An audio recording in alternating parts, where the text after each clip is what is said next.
28 июня 2019 года в столице Башкортостана, городе Уфе, был открыт памятник Шейхзаде Бабичу. Этого события республика ждала 100 лет.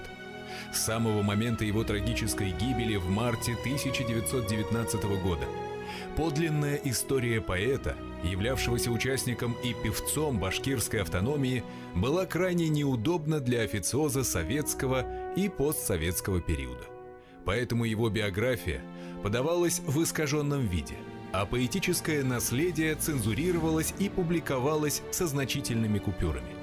Чем ценно творчество поэта и чем ценен для нас он сам?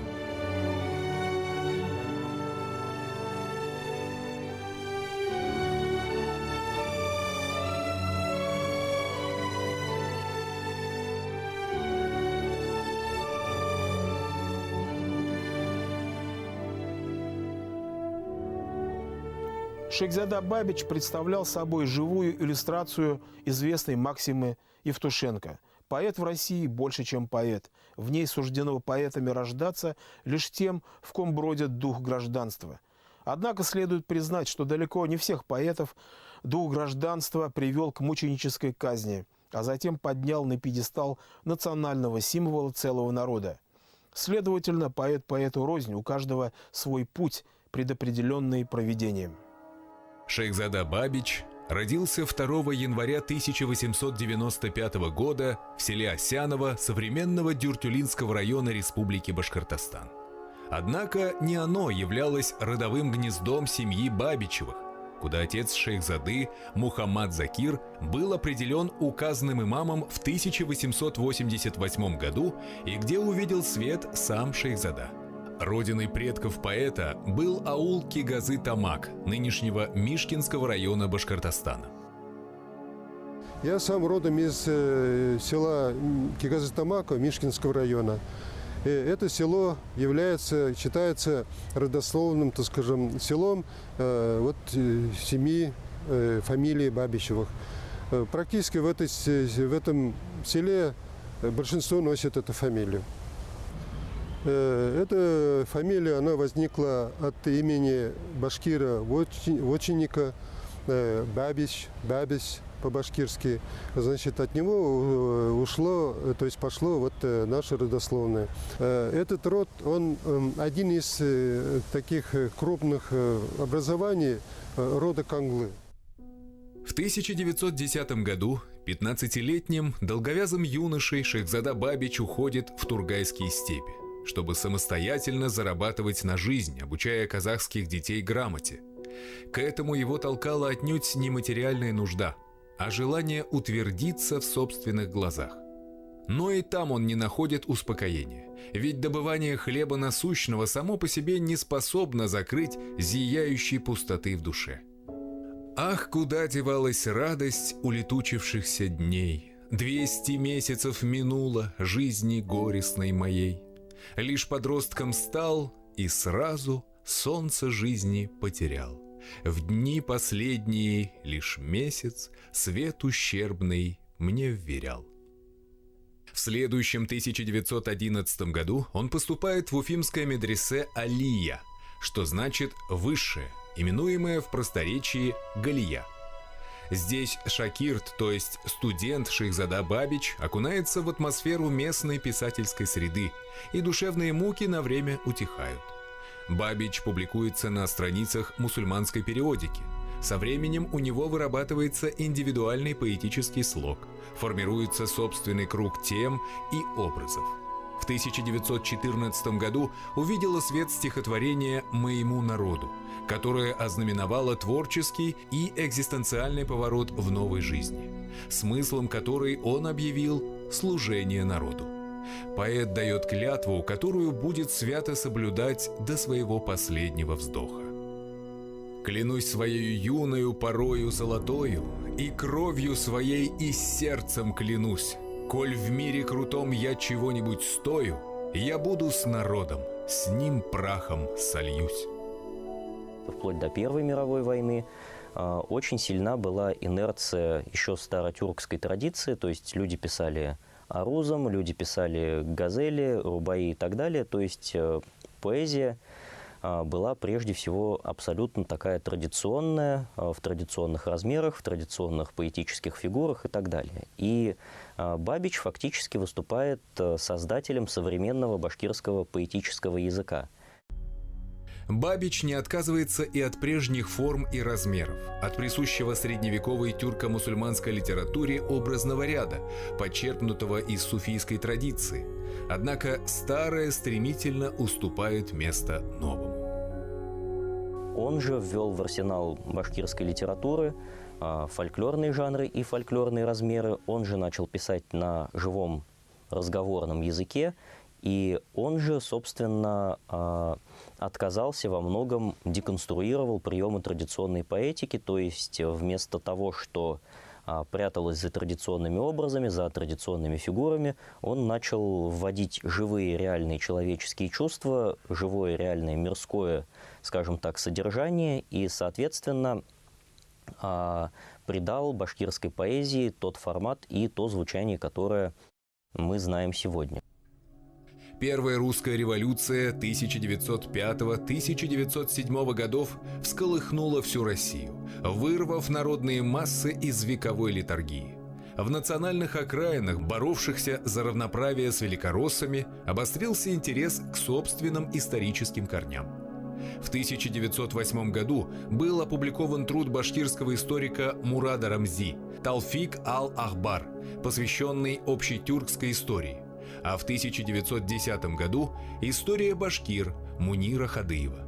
Эти работы оказали большое влияние на самосознание народа. Он был начитан и прекрасно знал историю башкирского народа. Вот все его вот это творчество показывают, я даже удивлялся. Он прекрасно знал башкирскую историю, историю вот башкирских восстаний, вот все перипетии вот, народа, что он переживал. Также он занимался изучением фольклора, сбором вот, башкирского народа. И они вот его... Вот это рукописи некоторые вот, о башкирском фольклоре потом были опубликованы. В 1915 году Бабич пишет стихотворение, в котором к его прежней клятве быть вместе со своим народом добавляется новая этическая максима, выраженная в призыве к борьбе. «Позабудь обиду и унынье, если счастье надобно тебе, ради счастья проведи отныне жизнь свою короткую в борьбе». Бабич горит желанием бороться, но еще не знает с кем, как и, главное, во имя чего. Тыщет дум, трещит башка, хоть в удавку и на крюк. Смерть, наверное, близка, замирает сердце стук. Гнетущее осознание ущербности бытия требует объяснения, и он трактует ее в манихейском ключе, находя корень зла в онтологическом дуализме, где Бог и дьявол выступают как равновеликие силы. На небесах Аллах, шайтана твердь земля, и я на ней малай. Один говорит: Господь я твой, я, говорит другой: поди тут, выбирай. Европейской культуре уже давно был чужд язык метафизики, как слишком прямодушное и даже наивное отображение действительности. Но литературной традиции мусульманских народов, еще не деформированной влиянием модерна, по-прежнему была присуща религиозная интерпретация мироустройства. Поэтому Бабич, беспощадно высмеивавший муфтиев, мул и имамов, оставался верующим человеком. Тому свидетельство поэма «Газазил», одно из ярчайших произведений поэта. Поэт не просто поэт, да, а он гениальный, он провидец. И в 16 году уже было предсказание революции. И как она будет происходить, и что будут, вот там ходят с барабанами, поют Марсельезы и так далее, и так далее. Все это было предсказано заранее. И, конечно, вот какой гениальный поэт был перед нами, да, вот это только понимая стихи, неоднократно их прочитывая и прочитывая со сцены, ты начинаешь понимать, какого уровня эта личность. Трубили трубы, пели Марсельезу, старательные девушки в строю, гремели марши, бахали обрезы, играл Иблис, подобно соловью. 1905 Газазил – это арабский вариант имени падшего ангела Азазеля, низвергнутого в ад за непослушание Богу. Поэма «Газазил» стала пророческим предвидением поэта, парящий дух которого сумел заглянуть в будущее страны. 1916 год можно назвать датой рождения современного башкирского литературного языка. В средневековой Европе роль единого литературного языка долгое время выполняла латынь, на которой писали итальянцы, испанцы, англичане, немцы и другие. Аналогичным образом все тюрко-мусульманские народы в прошлом использовали единый язык тюрки на основе арабской графики. Недаром его именовали латынью Востока. Со временем из тюрки выделились чагатайский, османский и урало-поволжский региональные варианты. Однако в конце XIX века урало-поволжский тюрки также дал трещину. В конце XIX века казанский просветитель Каюм Насыри, решив приблизить язык литературы к народной речи, стал вводить в оборот элементы идиомов жителей окрестностей Казани. Ныне он считается основоположником татарского литературного языка. Схожие процессы протекали и среди башкир. Поэт и публицист Арифуллах Кииков также отступил от вековых норм, вводя говоры северо-западных башкир и называя язык своих произведений чистым башкирским языком – тач-башкорча. Наконец, свой вариант новобашкирского литературного языка в 1916 году предложил Шейхзада Бабич, написав свое стихотворение «Я жду» на одном из диалектов юго-восточных башкир. Бабич, в принципе, первый человек, который начал писать на тех говорах, тех диалектах, которые впоследствии были положены в основу башкирского литературного языка, который мы сейчас изучаем в школах. То есть сам по себе башкирский литературный язык, как язык художественного творчества, он, можно сказать, ведет отчет с 1916 года со стихотворения Шейхзады Бабича «Жду», которое, как известно, вызвало довольно серьезный скандал. «Взберусь ли к дубравам башкирских нагорий, мне чудный откроется мир, но княжество смерти, но темное горе я вижу в селениях башкир». Бабич принес свое эпохальное стихотворение в редакцию уфимской газеты «Тормош. Жизнь». Однако редактор Закир Кадири, нигилистически относившийся к национальному самоопределению башкир, отказался публиковать произведение. По воспоминаниям очевидцев этой сцены, Бабич, вспыхнув, сказал: «Похоже, пока наш народ не добьется свободы, этому стихотворению не суждено увидеть свет. Что ж, будем ждать этого дня». Несмотря на неудачу, Бабич продолжил свои опыты, осветив своим волшебным пером рождение нового литературного языка башкирского народа. Стихотворение Шейхзады Бабича «Жду», которое, как известно, вызвало довольно серьезный скандал, но является вот такой вехой, такой отправной точкой. То есть Бабич, с одной стороны, и создатель современной башкирской поэзии, того арсенала средств, которые мы знаем, как характерный для башкирской поэзии, и создатель при этом первый автор, который начал писать на том языке, на котором говорит значительная масса башкирского народа. Закончив в 1916 году учебу в медресе, Бабич уезжает в Троицк, чтобы работать учителем. Там же его застает весть о февральской революции. Однако сквозь ликование в его сознание словно вспышки во тьме пробиваются апокалиптические картины будущего. Рука кровавая на небе висит от ночи до утра, в руке топор, и капли крови с того стекают топора. Летом 1917 года Бабич возвращается из Троицка в родную Уфу, а затем переезжает в Оренбург, чтобы возглавить редакцию сатирического журнала «Кармак». Он участвует в многочисленных концертах и спектаклях. Его слава поэта и артиста феноменальна. Однако здесь же, в Оренбурге, Бабич открывает для себя новую, прежде неизвестную ему сторону жизни. Оказывается, в городе существует Башкирский областной совет, ШУРО, организация башкирских патриотов, выступающих за территориальную автономию Башкортостана. Это открытие полностью переворачивает его жизнь. Вот то, что так долго он искал. Вот она, вожделенная цель борьбы. Бабич, наконец, обретает себя. После достаточно долгих, достаточно серьезных исканий, достаточно тяжелых нравственных метаний, что мы видим из его произведений середины десятых годов, там огромная просто Бабича галерея образов дьявола, галерея образов того, что мир абсолютно разрушается. Свой мир, свое мировоззрение Бабич после 1917 года смог пересобрать, смог реконструировать именно на базе башкирской идентичности.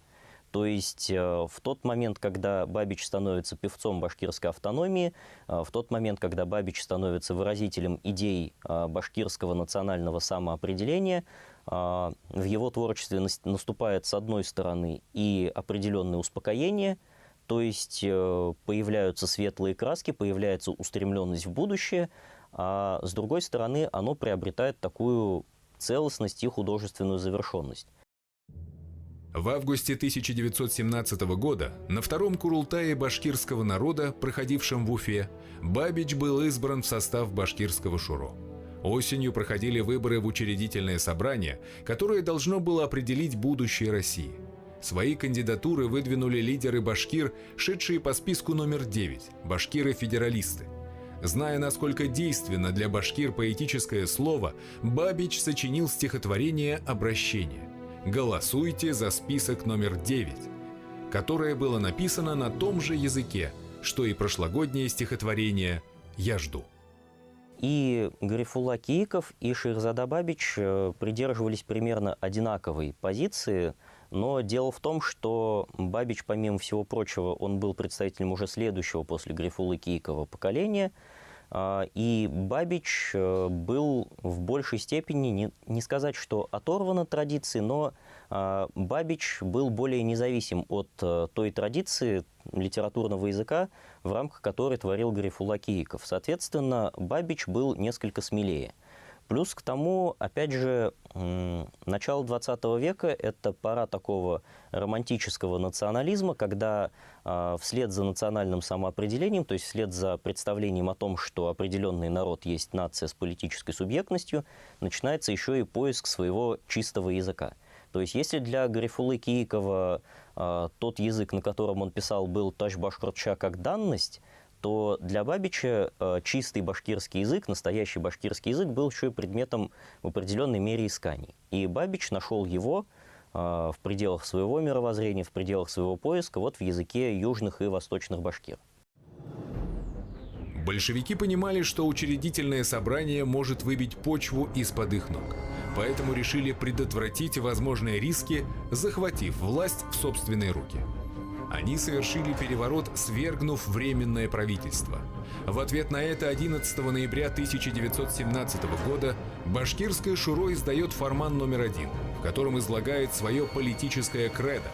В связи с тем, что 25 октября 1917 года Временное правительство России было свергнуто партией большевиков, в России начались междоусобные войны. Мы не большевики и не меньшевики, мы просто башкиры. Наконец, 15 ноября увидел свет фарман номер 2, объявивший о провозглашении башкирской автономии. Эти поистине неисторические фарманы, то есть постановления, вышедшие с интервалом в 4 дня, были подписаны всеми членами башкирского шуро, в том числе Шехзадой Бабичем. Они положили начало Башкирской республике. Бабич не только в полном смысле слова стоял у истоков республики, он стал ее рупором, а также выразителем башкирской национальной идентичности в поэзии и периодической печати. Многим его друзьям и коллегам по Перу из числа татарской интеллигенции позиция Бабича пришлась, мягко говоря, не по вкусу. И это стало для него очередным прозрением, неприятным и обескураживающим.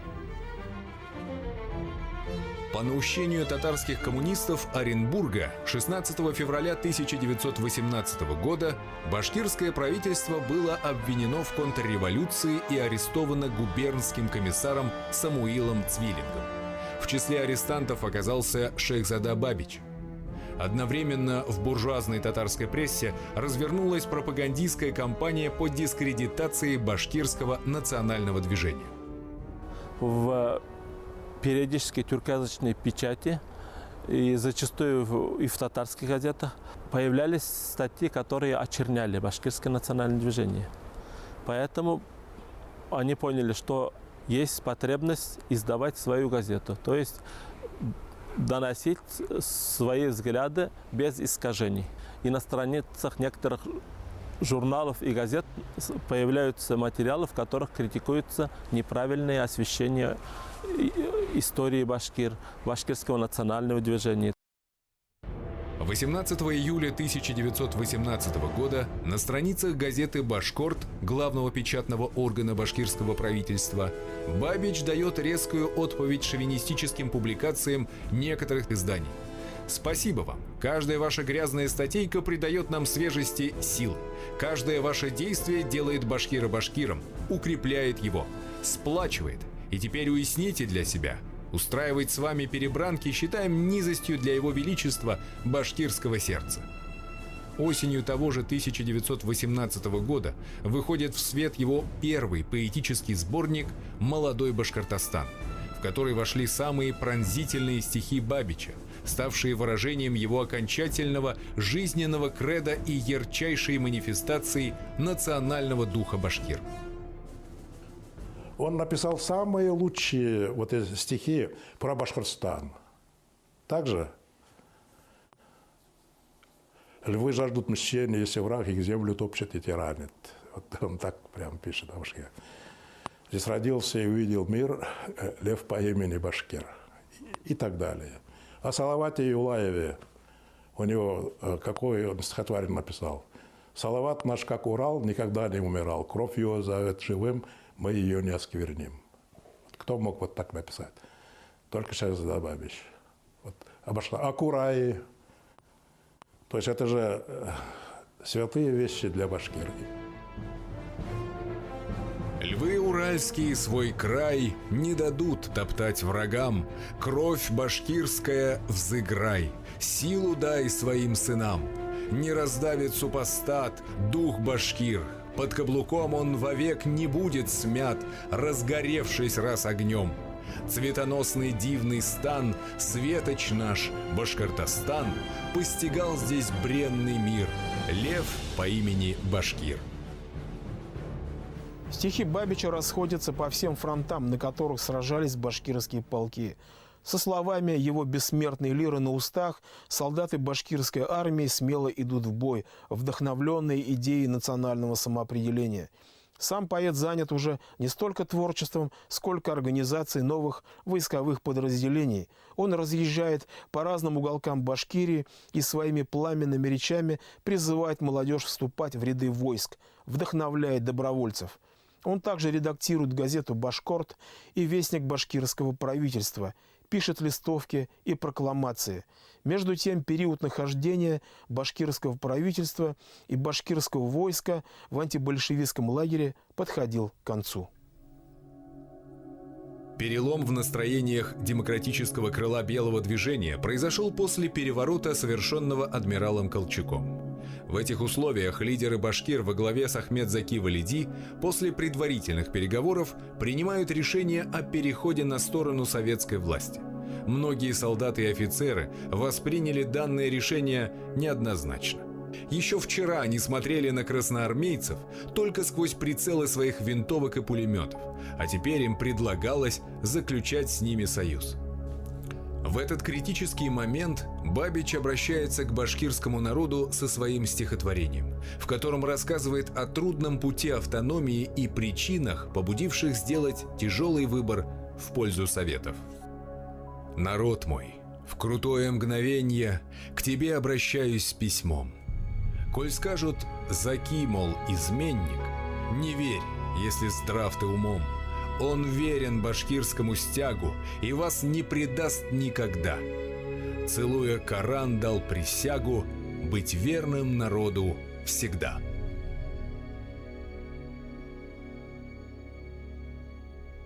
Я думаю, что если бы не его, башкирт халкына «Күйлі хитап», обращение к башкирскому народу, если бы не было этих стихов, написанных там за очень короткий период, этого перехода могло не состояться.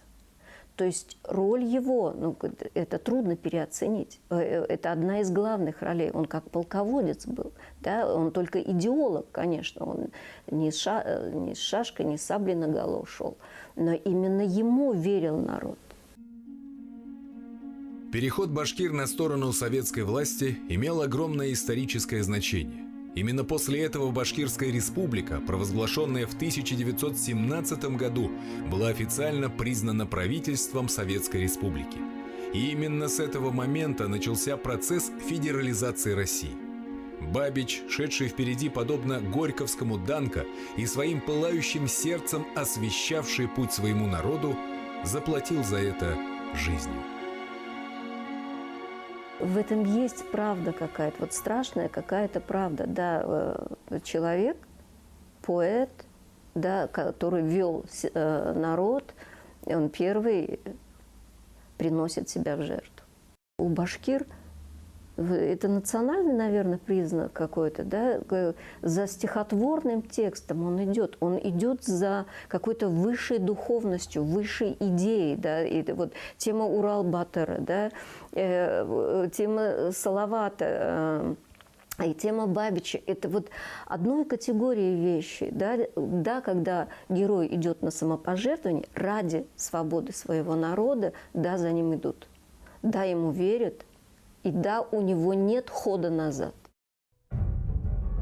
В конце марта 1919 года, во время перехода через линию фронта, поэт и его немногочисленные спутники, двигавшиеся по глухой горной дороге с архивами и типографией позади колонны башкирских войск, были схвачены отрядом Красной гвардии близ села Зилайыр. Несмотря на объявленное перемирие, Бабич, поэт Абдулхаир Кабаев, а также несколько башкирских солдат были зверски замучены и убиты. Шайхзада Бабич – это фактически Пушкин, наш Пушкин. Шайхзада Бабич – это как Габдулла Тукай для татар. Шайхзада Бабич как Шевченко для украинцев. И даже в какой-то мере он выделяется, стоит как бы особняком. Потому что мало вот таких поэтов, которые с оружием в руках боролись за свободу своего народа.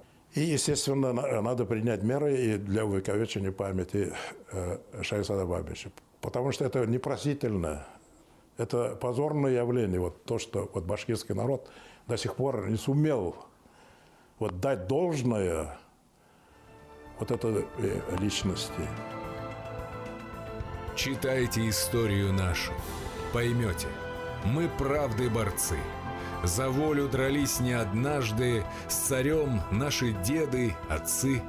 Абызли, Акай, Салаватли, Кучумли, Алдар, Батырша — все насмерть дрались с супостатом, и в нас их вселилась душа. Еще в 90-е годы прошлого века писатель Газим Шафиков в своем очерке «Бабич требует покаяния» не только реконструировал обстоятельства трагической гибели поэта, но и назвал вещи своими именами. Ведь в советское время утверждалось, что Бабич был убит колчаковцами. Он также поставил ряд очень непростых вопросов. Один из них вопрос о письменном наследии Бабича, оказавшемся после гражданской войны в руках его политического оппонента Галимджана Ибрагимова и отвезенном им почему-то в Казань. Судьба архива Бабича, а это 500 страниц автобиографических записок, дневников и фельетонов, вызывает вопросы до сих пор. И это уже вопрос к нам, сегодняшним, как и вопрос общественного почитания, соразмерного фигуре Бабича. Поэтому название очерка Шафикова «Бабич требует покаяния» остается актуальным и по сей день.